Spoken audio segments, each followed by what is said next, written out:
Bueno, y primera barricada del año, estamos con el director del Museo Nacional de Arte, el sociólogo y artista plástico Iván Castellón Quiroga.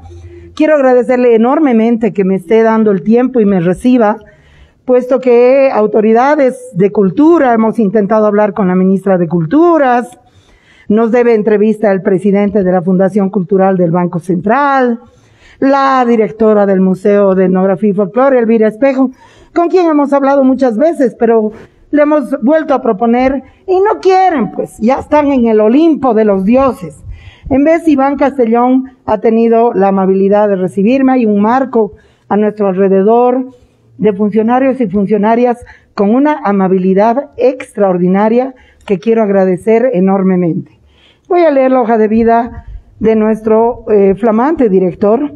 Realizó estudios de licenciatura en Sociología en la Universidad Mayor de San Simón, es made in Bolivia, maestría en la Facultad Latinoamericana de Ciencias Sociales en México, escribió varios libros, estudió pintura en la Escuela Superior de Artes Plásticas Raúl G. Prada y obtuvo varios premios de pintura, entre ellos el Gran Premio Nacional de Pintura, Salón Municipal de las Artes Plásticas, 14 de septiembre y varios otros. No quiero comerme. Ha ganado también el Salón Municipal de Artes Plásticas Pedro Domingo Murillo de La Paz, el Gran Premio de las Artes Plásticas del Festival Internacional de Cultura de Potosí y varios otros en Oruro. Muchas gracias por recibirme. Compañero, puedo tratarlo así, ¿verdad? ¿Hace cuánto tiempo es usted director del Museo Nacional de Arte y quién lo ha nombrado? Estoy aquí desde febrero del año pasado, ¿no? Y la designación fue por el Consejo Administrativo de la Fundación Cultural del Banco Central de Bolivia. Ellos me eligieron para que me haga cargo de la dirección del Museo Nacional de Arte. ¿Pero por qué lo han elegido a usted? Imagínese cuánta gente no quisiera estar hoy día en su silla. Lo que me dijeron a tiempo de convocarme a una entrevista es que los del Consejo de Administración habían entrevistado también a otros artistas. No sé quiénes eran esos artistas, pero en todo caso cuando me informaron me dijeron que yo fui el seleccionado. Y eso fue casi a fines de febrero. Ya voy a estar un año en la gestión del museo. ¿Es usted integrante, militante del movimiento al socialismo? Yo soy un militante del proceso de cambio y de todos los procesos revolucionarios en Latinoamérica y en el mundo. A ver, hermano, le voy a volver a hacer la pregunta. ¿Tiene usted carnet del partido Movimiento al Socialismo y figura como integrante del partido en la Corte Nacional Electoral, hoy llamado órgano genital electoral? No tengo ese registro en el órgano electoral plurinacional. O sea, no es militante del MAS. No soy militante con carnet. Como le digo, yo soy un militante de este proceso. Pero bueno, hay militancias muy cómodas, ¿no? Porque tener el carnet es quemarse. No tener el carnet es poder decir no, yo no. No tengo el carnet, pero ahora le estoy diciendo que yo soy un militante del proceso de cambio. Bueno, pero hermano, es una militancia cómoda. Hoy es, mañana no es. No, siempre lo he sido. Desde mis años de estudiante en el colegio, cuando estaba saliendo bachiller, cuando estaba cayendo la dictadura de Banzer, ahí yo ya me vinculé a movimientos revolucionarios. Tengo mucha cercanía hacia la UDP de ese tiempo, me formé en la Juventud Comunista de Bolivia y a partir de entonces yo siempre he estado militando en el campo popular. Bien. Hermano, ¿no cree usted, honestamente, que el cargo del director del Museo Nacional de Arte debería ser un cargo de concurso público, donde haya un jurado social, ya que usted es militante del campo popular, donde haya un jurado social que tenga derecho de decir este señor o esta señora merece ese cargo y que no tengan que ser palancas invisibles que lo coloquen donde está. Así es. De hecho, el Estado plurinacional está avanzando en estos procesos, ¿no? Y yo creo que más adelante, cuando se vayan consolidando las instituciones públicas, en este caso de cultura, se tiene que avanzar a eso, ¿no? ¿Pero cuándo va a ser? ¿Por qué no es ahora? ¿Por qué tiene que ser mañana? El hecho es que la normativa vigente dice que el Consejo de Administración debe hacer las designaciones de los directores en los distintos depositorios y centros culturales que están bajo su dependencia. ¿Cuál es la palanca? Y dígamelo, por favor, o dígame, no quiero nombrar, ¿cuál es la palanca que lo ha colocado como director del Museo Nacional de Arte? Me imagino que mi currículum como sociólogo, como artista plástico, como militante de las causas populares, yo me imagino que esto es lo que también valoraron. Pero hay una fila gigante con estas mismas características. Sí, yo, ¿qué podría decirle al respecto, no? Yo no podría... Lo dejaremos ahí. Estamos con Iván Castellón Quiroga, a quien agradecemos enormemente. Estamos apostados en lo que se llama la Villa de París, que no está en París, aunque no lo crean. La tontería de la Villa de París está en la calle Comercio. Porque así funcionamos. Estructuras coloniales sobre estructuras coloniales montadas por los descolonizadores. Iván, ¿cuál es su percepción de la gestión de la ministra de Culturas y cuál es su relación con la ministra de Culturas? No tengo relación con la ministra de Culturas, la conozco por los medios de comunicación y obviamente como Museo Nacional de Arte nosotros, al depender del Consejo de Administración de la Fundación Cultural, difícilmente podríamos tener una relación con otros órganos del Estado, ¿no? Nosotros dependemos del Consejo de Administración, ese consejo tiene una presidencia y es a partir de ahí que nosotros tenemos el trabajo. Sin embargo, hermano, la Fundación Cultural del Banco Central, que era un ente autónomo, ha sido llevado por el nefasto Sergio Prudencio al ala del Ministerio de Culturas. Ya no es una entidad totalmente independiente. No, obviamente. La Fundación Cultural del Banco Central de Bolivia ha sido creada bajo el ala del Banco Central de Bolivia. Y posteriormente también pasó a dependencia del Ministerio de Culturas. Y en este momento, si bien el Banco Central de Bolivia nos da los recursos para el funcionamiento de este museo y de otros, de la misma sede de la presidencia de la Fundación, políticamente la Fundación se rige por los principios del órgano rector en cultura, y eso es el Ministerio de Culturas. Entonces, tampoco nos podemos lavar las manos así. La ministra de Culturas, ¿cuál es la percepción que usted tiene de ella? Me imagino que nunca ha pisado este espacio, por lo que la referencia que nos da. ¿Cuál es su percepción crítica sobre la ministra de Culturas? Yo no podría hacer una valoración crítica, ¿no? Es decir, no estoy en el lugar para hacer esa crítica. En todo caso, si hay críticas, seguramente habrán otros medios para hacer ese control, fiscalización, ¿no? Pero en este caso, yo al ser dependiente de una estructura institucional, yo no podría hacer esa valoración, ni positiva ni negativa. Entiendo, usted perdería su cargo si se digamos, aventura en una crítica a la ministra de Culturas. No precisamente, ¿no? Porque de repente la ministra de Culturas ni sepa lo que esté diciendo ahora, ¿no? Ni lo sepa más adelante, pero en todo caso, creo que también hay que aclarar de que en este proceso de cambio hay opiniones críticas y al proceso de cambio, ¿no? Y eso se visibiliza muy poco, pero hay, ¿no? Y eso no necesariamente ha desembocado en despidos o en otro tipo de acciones. No sé, yo no estoy tan segura de que no exista una censura interna muy fuerte, una persecución interna muy fuerte. A mí me preocupa mucho porque el campo de la cultura tiene que ser autónomo y libre. Definitivamente. Entonces a mí me preocupa mucho. Si la gente allegada al ministerio, que sabe lo que está pasando en el ministerio, no tiene poder de crítica, entonces ¿quién tendrá el poder de crítica? Pero lo dejaremos ahí.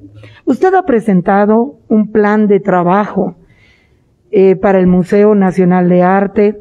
¿Cuánto tiempo va a tener su gestión o va a durar su gestión sin plan de trabajo hasta donde se pueda y a alguien se le ocurra cambiarlo a usted para darle la pega a otro o a otra? Lo que pasa que en la planificación estatal tenemos los programas operativos anuales, entonces nos regimos por esto. Yo cuando ingresé en febrero ya había un POA aprobado, entonces lo que me correspondía hacer era darle continuidad a la ejecución de ese POA.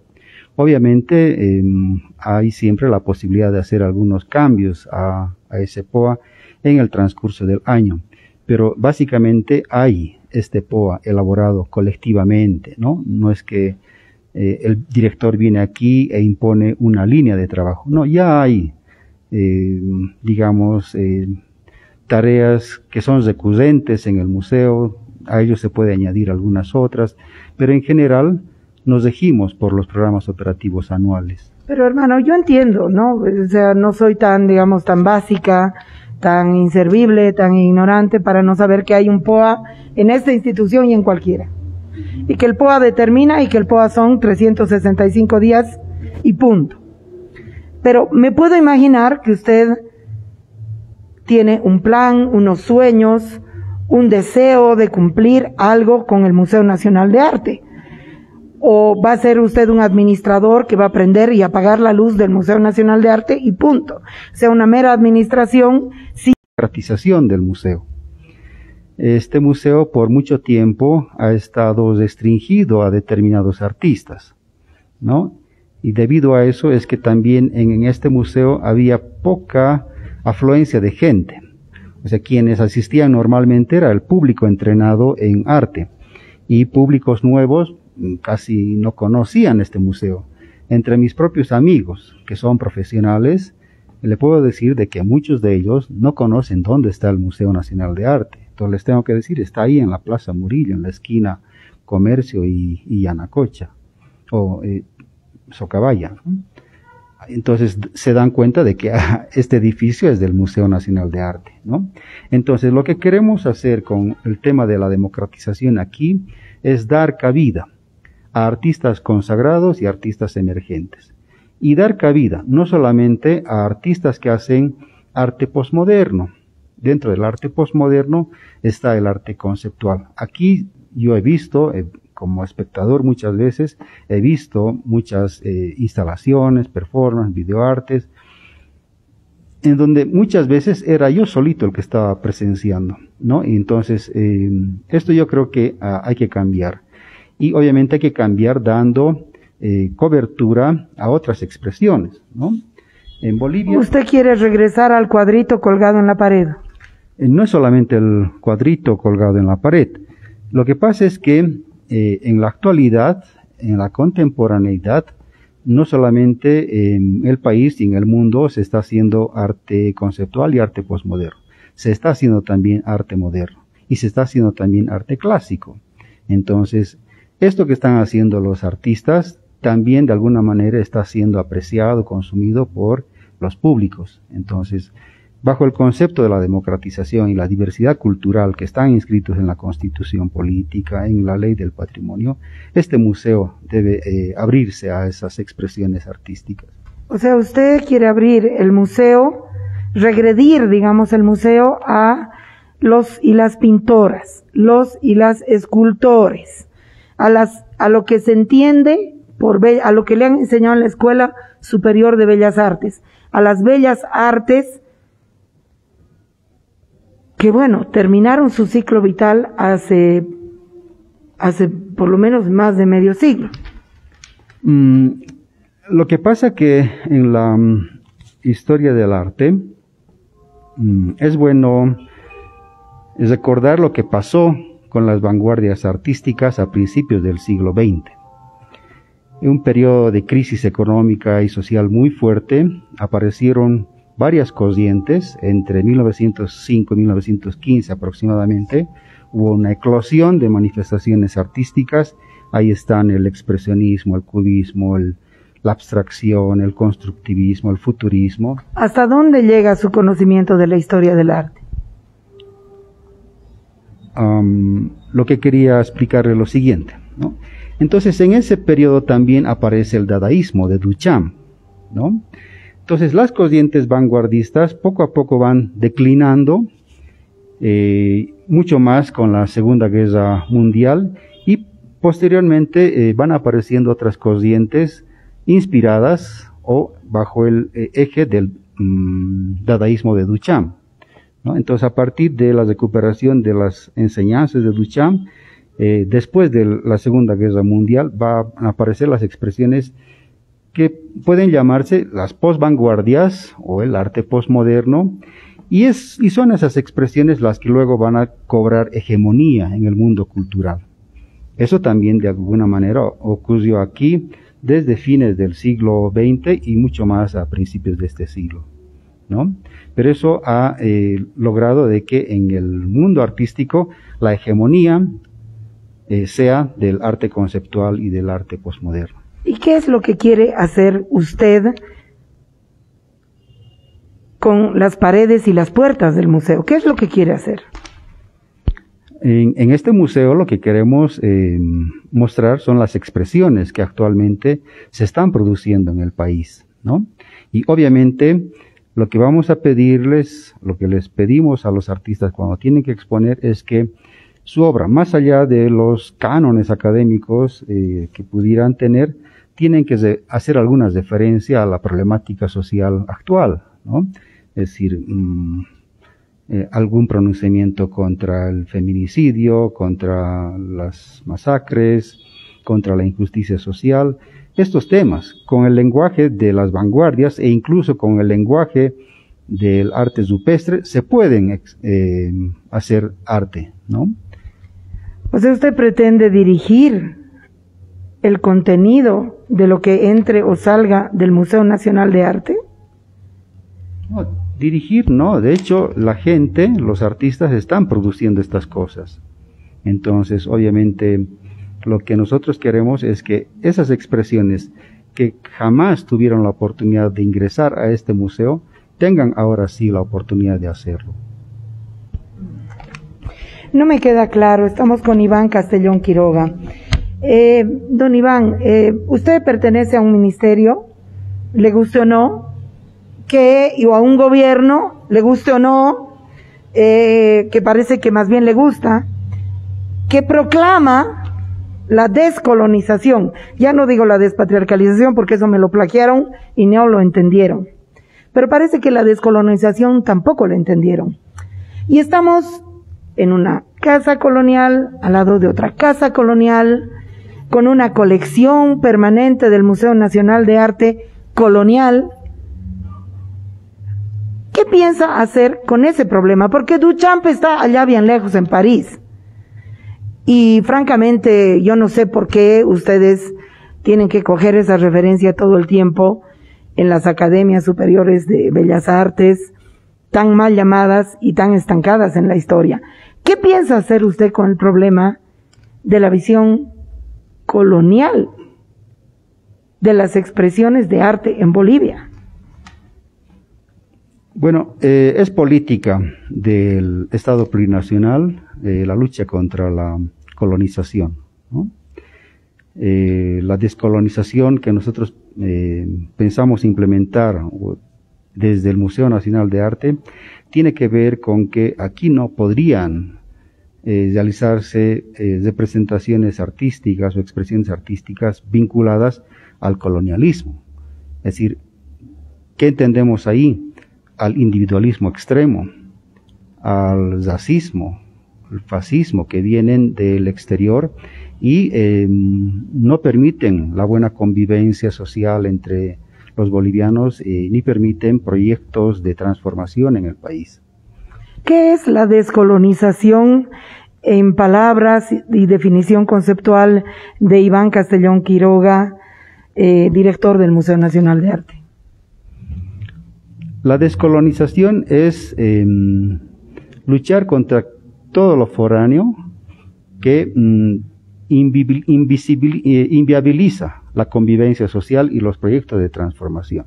O sea, eso es nacionalismo, compañero, eso no es descolonización, eso es nacionalismo, ¿no? Lo foráneo es lo que viene de fuera y lo propio es lo que está dentro, y eso es nacionalismo. Y el nacionalismo que tuvo vigencia la segunda mitad del siglo XX y eso, ya pasó. Lo que usted me está... Le podría precisar la idea y decirle que obviamente por descolonización nosotros no entendemos el rechazar a concepciones filosóficas liberadoras. En ese sentido, por ejemplo, el marxismo o el anarquismo han sido una fuente para que en el país pudieran darse procesos transformadores. Entonces, eso sí, para mí no es colonización, porque son corrientes que han ingresado, se han irradiado en el país desde principios del siglo XX, y esas corrientes han permitido procesos transformadores. Pero yo lo veo a usted como prácticamente como un comité de censura, ¿no? Anarquismo sí, marxismo sí, porque son liberadores, lo foráneo no. Yo lo veo más empantanado en una visión nacionalista que corresponde a la generación del 52. Obviamente, en nuestra formación también existen pues los aportes que ha habido en el 52, ¿no? De todas maneras, ese hecho revolucionario ha tenido la participación de corrientes marxistas también, no solamente fue el nacionalismo revolucionario el que propició ese hecho político de trascendencia en el país. Y obviamente aquellas tareas que no se pudieron cumplir con la revolución del 52, yo pienso que en este proceso de cambio sí, de alguna manera se está haciendo. Estamos con Iván Castellón, sociólogo y artista plástico, director del Museo Nacional de Arte, en una barricada bastante interesante. ¿Qué va a pasar con el Museo Nacional de Arte? Me gustaría su lectura más bien sobre el estado del arte en Bolivia. ¿Cuál es su opinión sobre el trabajo de Mamani Mamani? Bueno, Mamani Mamani es un artista que ya ha logrado tener renombre en el país en los años 90, ¿no? Es un artista que tiene bastante aceptación social en distintos círculos y prácticamente se ha convertido en una marca país, ¿no? Yo conozco a muchos extranjeros que vinculados al arte plástico que vienen al país y preguntan, ¿no?, dónde pueden adquirir obras de Mamani Mamani. ¿Cree usted que existe la categoría de arte indígena? Por supuesto que sí, ¿no? Nosotros podemos reconocer este arte indígena hecho por indígenas en vasijas prehispánicas, en textiles prehispánicos, en centros ceremoniales prehispánicos. Podemos. ¿Hay un arte indígena contemporáneo desde su punto de vista? Hay algunas expresiones del arte indígena, el propio Mamani Mamani, del cual usted me preguntaba hace un momento. Él es de origen quechua y aymara. ¿Qué le permite a usted o qué le vehicula conceptualmente a calificar a Mamani Mamani como arte indígena? Es decir, si una persona se autodeclara indígena, lo que produce es arte indígena, ¿es así de automático? No, porque la grafía que él tiene en sus obras de pintura hace de alguna manera recuperación al arte indígena. Obviamente ahí seguramente desde mi lectura lo que él también va a hacer recuperar parte de la grafía cubista y el color fauvista, digamos, ¿no?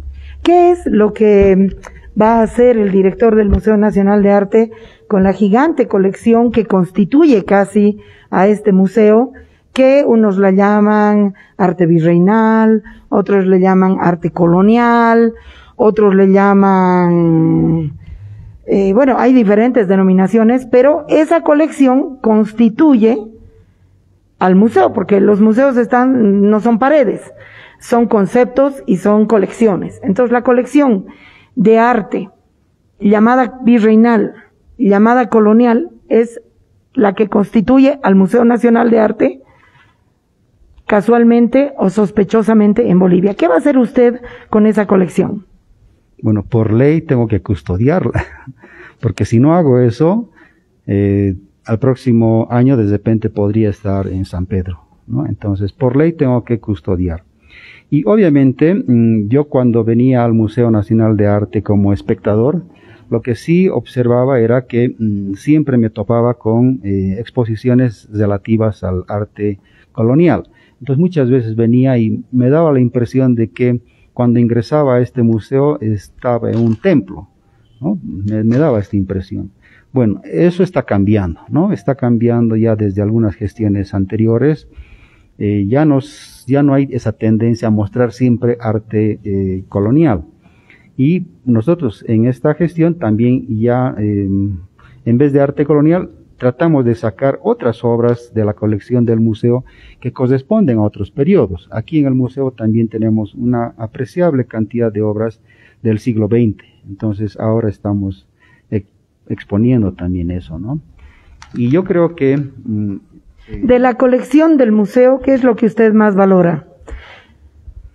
Yo creo que el arte del siglo XX, ¿no? Ahí hay una diversidad de expresiones muy interesantes, en donde hay pues un diálogo intercultural entre los artistas nacionales y expresiones universales, ¿no? El 100% cuadritos colgados en la pared. Sí, pero esos cuadros colgados en la pared están diciendo alguna cosa, ¿no? Son como los libros nosotros los tenemos en nuestras bibliotecas, están ahí colgados o guardados, y cuando sacamos ese libro nosotros podemos interiorizarnos, recrear la literatura, y en algunos casos también la pintura permite hacer esto. Estamos con Iván Castellón Quiroga, director del Museo Nacional de Arte. Iván, ¿qué es el arte para usted? Es una pregunta muy amplia, ¿no? Cuando esto le preguntaron a Roberto Valcárcel, él decía, el arte tiene no sé cuántos miles de definiciones, apelando a un libro que él había logrado leer y de un autor que había recopilado las miles de tantas definiciones. En una entrevista que le hice yo.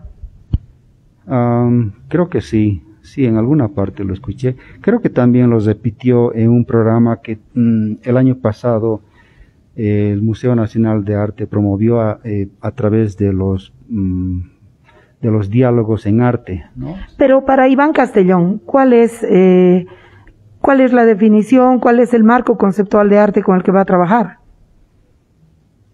El arte es un campo donde existe multiplicidad de expresiones y multiplicidad de interpretaciones, ¿no? Y esta es una de las cualidades que tiene desde el arte moderno, ¿no? Y mucho más en el arte posmoderno. Una pieza creada por un artista o declarada por un artista como arte va a ser objeto de múltiples interpretaciones. Y la misma creación y la misma interpretación va... Pero Iván, discúlpeme, no me ha dicho nada, pero pasaremos a otra pregunta. ¿Qué es un museo para usted? Un museo es un espacio donde uno puede encontrar un momento pedagógico, lúdico y recreativo, ¿no? Aquí, dependiendo del público, unos pueden aprender más que otros, unos pueden disfrutar más que otros. ¿Tienen sentido los museos? Por supuesto que sí, ¿no? Las vanguardias de principios del siglo XX, algunas de ellas, el constructivismo y el futurismo, por ejemplo, decían que había que combatir y eliminar los museos. Pero bueno, eso no ocurrió, y yo creo que a través de los museos se puede hacer recorridos históricos, se puede aprender muchas cosas, obviamente con la libertad que tiene el arte, ¿no? Porque esta no es una enseñanza de tipo científico, ¿no? Ahora, a usted le ha caído, bueno, unos dirían la lotería, porque su sueldo debe ser bueno, su trabajo debe ser reposado. Sin embargo, yo diría que le ha caído una guillotina encima, ¿no? ¿Por qué? Porque le ha caído el peso de un recinto que se llama Museo Nacional de Arte. ¿Qué representa un Museo Nacional de Arte en el concepto suyo? Bueno, el Museo Nacional de Arte tiene que ser el custodio de la mayor parte de las expresiones artísticas de la mayor parte de los pueblos y naciones indígenas originarias del país. Esto todavía no tenemos.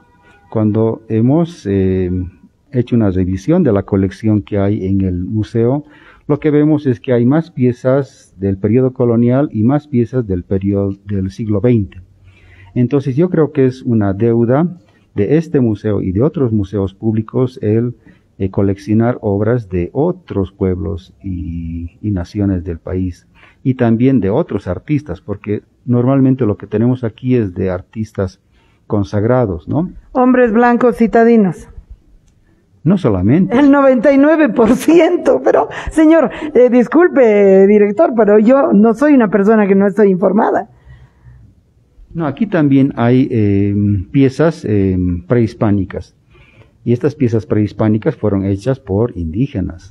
A ver, usted va a entrar en conflicto entonces con el Museo de Etnografía y Folclore. Lo que ahora le voy a preguntar es decir, yo veo, por ejemplo, entre el Museo Nacional de Arte y el Museo de Etnografía y Folclore, un concepto desde el Estado, no mío, sino desde el Estado, de jerarquización de lo que es arte y lo que no es arte. Porque el Museo de Etnografía y Folclore folcloriza y etnografiza todo lo que producen de forma colectiva, sin autoría, los pueblos indígenas, pero expulsa esa producción del concepto de arte.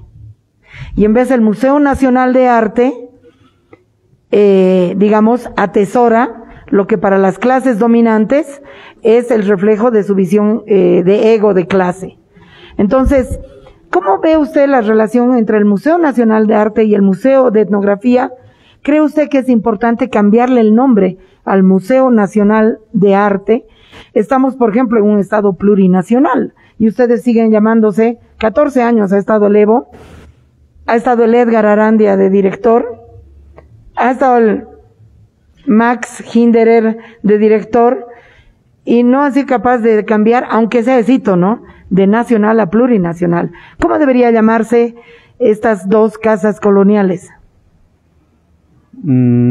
Obviamente el nombre de las entidades están en el campo de lo simbólico, ¿no? Y muchas veces cambiar lo simbólico resulta más difícil. Entonces, yo me imagino que si hiciéramos la iniciativa de cambiar Museo Nacional de Arte por Museo Plurinacional de Arte, aparte de que nos desgastaría esto, recibiríamos la crítica de la gente que estuvo más allegada a la creación del Museo Nacional de Arte.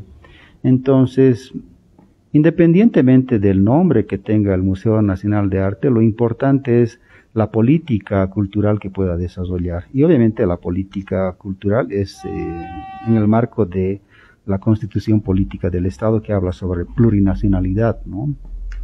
No, pero el nombre es un corsé muy importante, es una categoría de definición muy importante, que es lo mismo que le pasa al Museo de Etnografía y Folclore. Yo no sé si usted se enteró, la única vez que Mujeres Creando fue invitada al museo, nosotras hicimos un gigante altar blasfemo en las fachadas del museo. Me gustaría saber si se enteró o no de ese evento y qué le pareció a usted.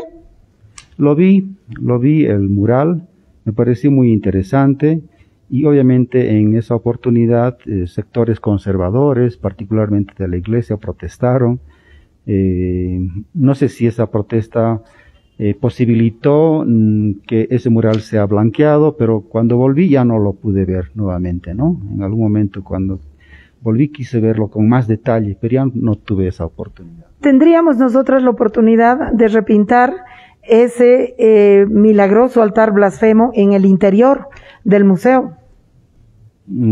Hay que presentar la propuesta, ¿no? Es decir, como en todos los casos, lo que hacemos es evaluar. Pero, por ejemplo, ¿sabe qué? Hay que presentar la propuesta, gastar papel, escribirla. estamos dispuestas, pero si el no está ya dado, ¿para qué vamos a gastar papel? Dígame, ¿es un ni o es un no?